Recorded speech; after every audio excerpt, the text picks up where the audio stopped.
അസ്സലാമു അലൈക്കും വറഹ്മത്തുള്ളാഹ്. പരിശുദ്ധമായ റമദാനിനെ നല്ല നിലക്ക് ഉപയോഗപ്പെടുത്തുവാൻ മദീനയിലെ പണ്ഡിതൻ ഷെയ്ഖ് അബ്ദുർ റസാഖുൽ ബദർ നൽകുന്ന ഉപദേശമാണ് ഞാൻ നിങ്ങളിലേക്ക് എത്തിക്കുന്നത്. റമദാൻ ആദ്യ നിമിഷം മുതൽ നന്മകളും ബർക്കത്തുകളും നിറഞ്ഞ മാസമാണ്. റമദാൻ പ്രവേശിക്കുന്ന ആദ്യ രാത്രിയുടെ തുടക്കം മുതൽ തന്നെ വിവിധ ബർക്കത്തുകളും നന്മകളും ആരംഭിക്കുന്നു. അതുകൊണ്ട് തന്നെ ആരോഗ്യത്തോടും ആഫിയത്തോടും സുരക്ഷിതത്വത്തോടും ഈമാനോടും ഇസ്ലാമിനോടും കൂടി റമദാനിലെത്താൻ സാധിച്ചത് അള്ളാഹു തനിക്ക് നൽകിയ വലിയൊരു അനുഗ്രഹമാണെന്ന് ഓരോ മുസ്ലിമും തിരിച്ചറിയണം.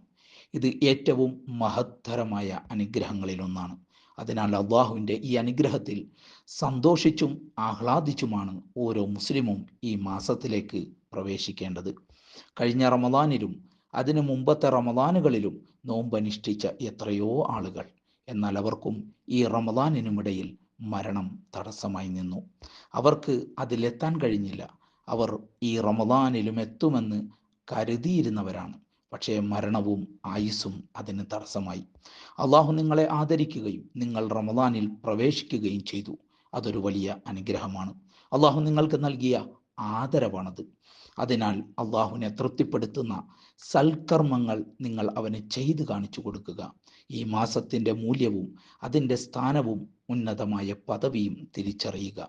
ഈ മാസത്തിലെ നന്മകളും ബർക്കത്തുകളും നിങ്ങളിൽ നിന്ന് നഷ്ടപ്പെട്ടു പോകാതിരിക്കാൻ പ്രത്യേകം ശ്രദ്ധിക്കുക. അത് വലിയ നഷ്ടവും വഞ്ചിതരാകലുമാണ്. ഷെയ്ഖ് അബ്ദുർ റസാഖുൽ ബദർ.